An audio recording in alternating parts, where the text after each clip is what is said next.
कहा जा रहा था कि ज़हीर और शबीर अब जिंदगी भर के लिए जेल जा चुके हैं। ऐसा नहीं हुआ। आपके बयानात झूठे साबित हुए। आपने कहा कि ज़हीर को फांसी होने जा रही है। आपने कहा कि बच्ची को जिस्म फरोशी के अड्डों पर सेल करना चाहते थे। आपके बयानात झूठे साबित हुए। लाइव सेशन में बैठकर बड़े होंठों वाला एक शख्स कह रहा है इस मुल्क को तबाह कर दो, मार दो, गिरा दो, खत्म कर दो। अस्सलाम वालेकुम, आप टीवी से मैं हूं फैसल खान सूरी। नाजरीन, ज़हीर केस के हवाले से आपके साथ बहुत अहम डिस्कशन करनी है। बहुत अहम चीज़ें आप लोगों के सामने लेकर हाजिर हुआ हूं। जो लोग ज़हीर केस को फॉलो कर रहे हैं, शुरू से लेकर एंड तक एक एक मिनट आपके लिए बहुत अहम है। एक सेकंड की भी वीडियो स्किप मत कीजिएगा। ऐड आए उसको स्किप करके फौरी आगे देखिएगा। कहा जा रहा था कि ज़हीर और शबीर अब ज़िंदगी भर के लिए जेल जा चुके हैं। ऐसा नहीं हुआ। आपके बयानात झूठे साबित हुए। आपने कहा कि ज़हीर को फांसी होने जा रही है। आपके बयानात झूठे साबित हुए। आपने कहा कि बच्ची को जिस्म फरोशी के अड्डों पर सेल करना चाहते थे। आपके बयानात झूठे साबित हुए। आपने कहा बच्ची के साथ ज़ना किया जा रहा है। आपके बयानात झूठे साबित हुए। आपने कहा बच्ची को वर्गलाया गया। आपके बयानात झूठे साबित हुए।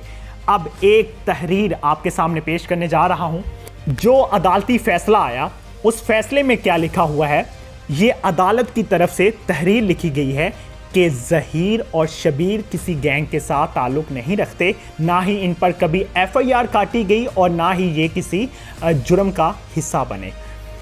अब जो लोग अक्लमंद होंगे, जो लोग समझदार होंगे, मैं इकरारुल हसन साहब की बात नहीं कर रहा, जो लोग इनके अलावा हैं, बाकी अवाम की, आम अवाम की बात कर रहा हूँ। जो लोग समझना ही नहीं चाहते हैं उनको मैं समझाना भी नहीं चाहता।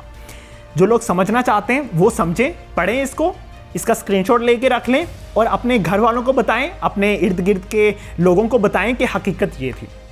ये अदालती फैसला है, मैंने कुछ नहीं कहा, इसमें कुछ ऐड नहीं किया। अब बात कर लेते हैं कि कल जमानत हो गई और ज़हीर और शबीर बाहर आ गए और अब आज़ाद हैं। हथकड़ियाँ, जो कहा जा रहा था कि हथकड़ियाँ लग गई, ज़हीर या शबीर या, ये पीछे गाने गाए जा रहे थे कुछ लोगों की जानिब से, और हथकड़ियाँ लगवा के कैसा फील हो रहा है, इस तरह से गाने गाए जा रहे थे। तो उनसे मैं दरख्वास्त करूँगा कि बराए मेहरबानी अपनी ये कोर्ट की सहाफ़त अपने पास रखें और इस कौम को गुमराह मत करें।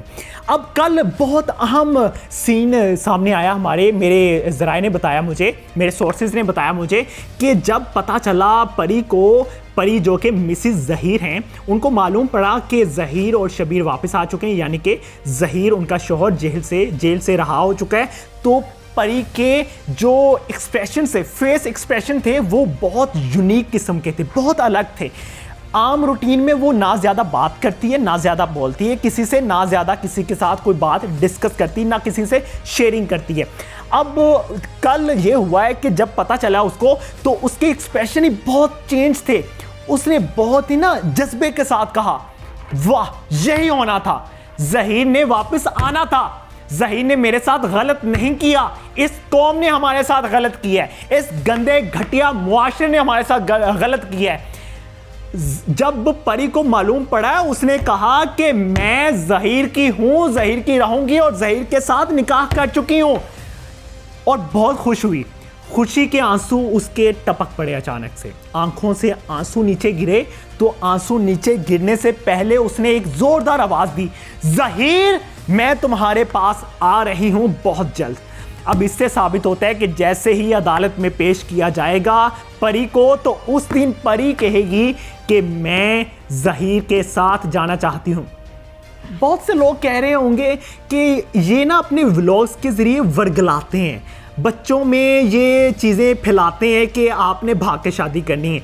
मैं बारहा कह चुका अपने व्लॉग्स में, मैंने इस इक़दाम को कभी भी अप्रिशिएट नहीं किया। मैंने हमेशा ये कहा कि निकाह करें अपने वालिदैन की मर्ज़ी से, अगर वालिदैन नहीं मानते तो अपने किसी जो आपके नज़दीकी रिश्तेदार होते हैं या कोई और आपका जो नज़दीकी हो उससे मशवरा करें, उसको बताएं कि मैं इसको पसंद करता हूं, मेरे माँ बाप को मनाएं, किसी तरह भी कुछ मैनेज करें। अपने टीचर्स के साथ शेयर कर लें, अपने टीचर्स से कहें, अपने प्रिंसिपल से कहें कि मेरे माँ बाप से मिन्नतें करें, मना लें उनको, कुछ इस तरह के मामला कर लें।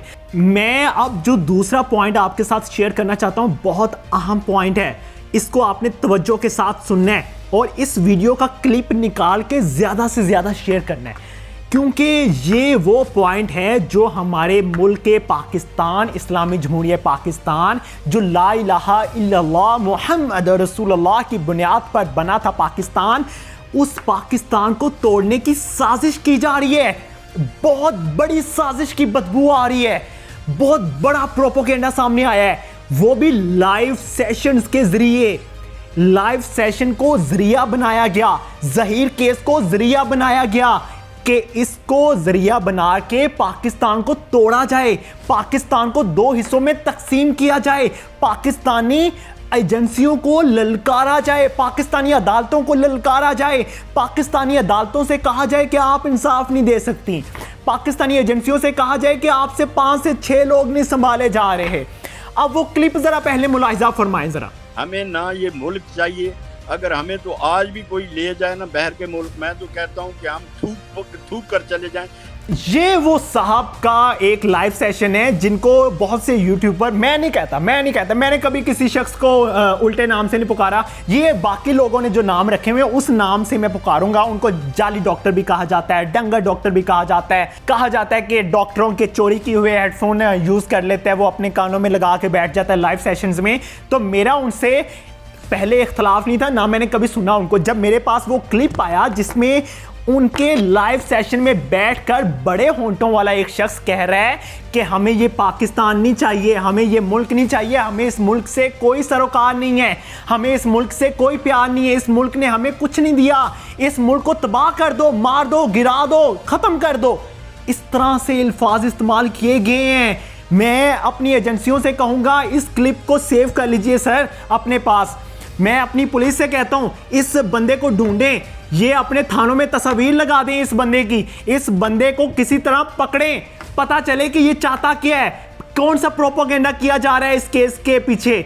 इस केस का नाम इस्तेमाल करके एक और क्लिप सुने जरा, उस क्लिप से आपको अंदाजा हो जाएगा कि पाकिस्तान को किस तरह से घुमा फिरा के तोड़ा जा रहा है। सुने जरा। क्या मुल्क में सिक्योरिटी एजेंसीज नहीं है, क्या पुलिस नहीं है, क्या रेंजर्स नहीं है, क्या आर्मी नहीं है, क्या अदलिया नहीं है, क्या डीपीओ नहीं है, क्या थानेदार, क्या उनके पास पावर नहीं है इस तरह के 10 बंदे जो गुंडे कन टूटे बदमाश हैं उनको पकड़ने की? सब कुछ है, लेकिन चूंकि ये खुद खाते हैं, खुद मिले हुए हैं, तो इस वजह से इनकी जरूरत नहीं हो रही कि इस तरह के लोगों को पकड़ें। लेकिन आपने वो क्लिप सुना, आपको अंदाजा हो गया होगा कि किस तरह से इंतशार फैलाया जा रहा है। और हाँ, ये शख्स पाकिस्तान में नहीं बैठा हुआ, अमेरिका में बैठा हुआ है। ये शख्स अमेरिका में बैठकर अमेरिकन लोगों को इस्तेमाल कर रहा है और अमेरिकन लोगों से बुलवा रहा है और हिंदुस्तानी पीपल्स से बुलवा रहा है ये अल्फाज, ये जुमले कि आपने ये कहना है, ये बोलना है कि पाकिस्तान गंदा मुल्क है, पाकिस्तान घटिया मुल्क है, जहां पे इंसाफ नाम की कोई चीज नहीं है, जहां पे एजेंसियां काम नहीं करती। ये शख्स अपने लाइव सेशंस में किस तरह से, किस इख्तियार के तहत बैठकर पाकिस्तान के खिलाफ बातें कर रहा है, किसने इख्तियार दिया इसको? अब नासिर जबरान नासिर कहां पे है?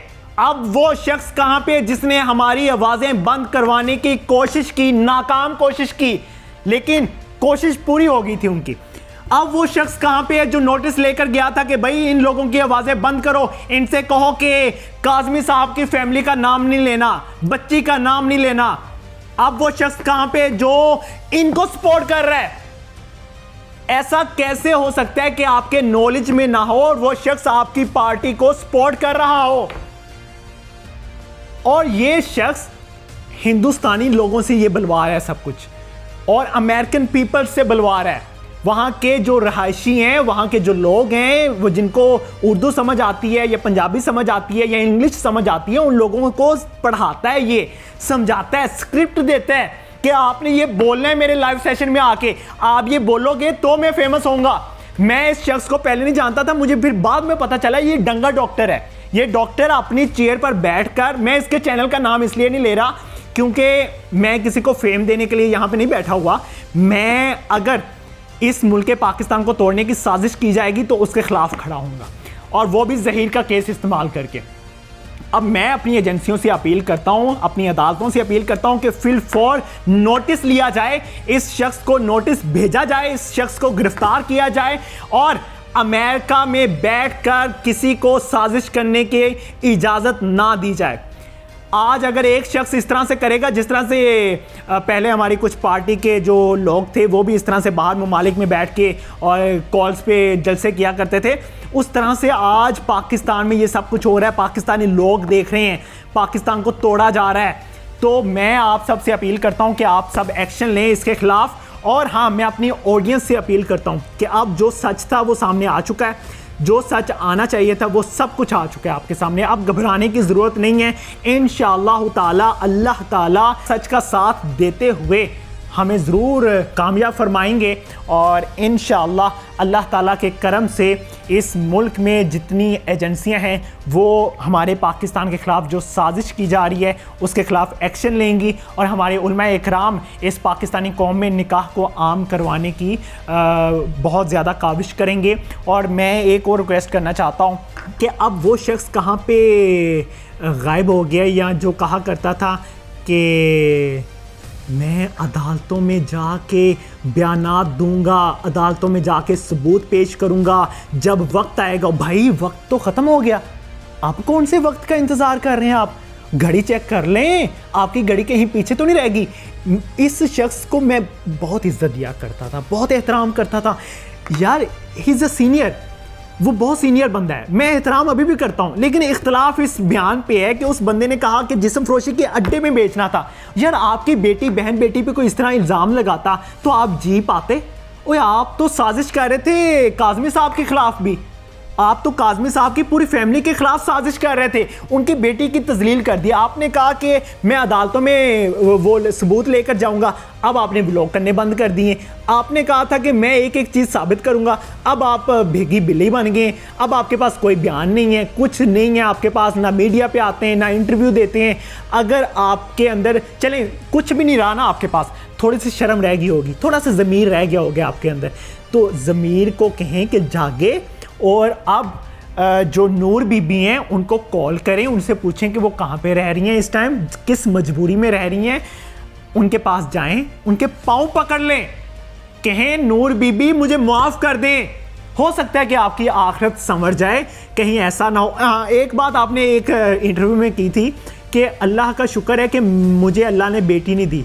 वो ये वजह थी कि अल्लाह ने आपको क्यों नहीं बेटी दी, वो इस वजह से नहीं दी कि आप दूसरों की बहनों बेटियों की इज़्ज़त करना नहीं जानते। वो बेटी जिसको हम परी कहते हैं, वो बेटी किसी की बहू थी, किसी की बीवी बन चुकी थी, किसी की बेटी रह चुकी है। अब खैर वो शख्स मानने को तैयार नहीं है कि वो मेरी बेटी है, क्योंकि उसके ख़िलाफ़ भी वो खड़ा हो गया। खैर वो मैं डिस्कस नहीं करना चाहता, लेकिन आपने बहुत तज़लील की। इसी के साथ मैं आपसे इजाज़त चाहूँगा, इस क्लिप को निकाल के खुद वायरल करें और बताएं इस कौम को क्या हो रहा है हमारे पाकिस्तान में। अल्लाह ने के बाद।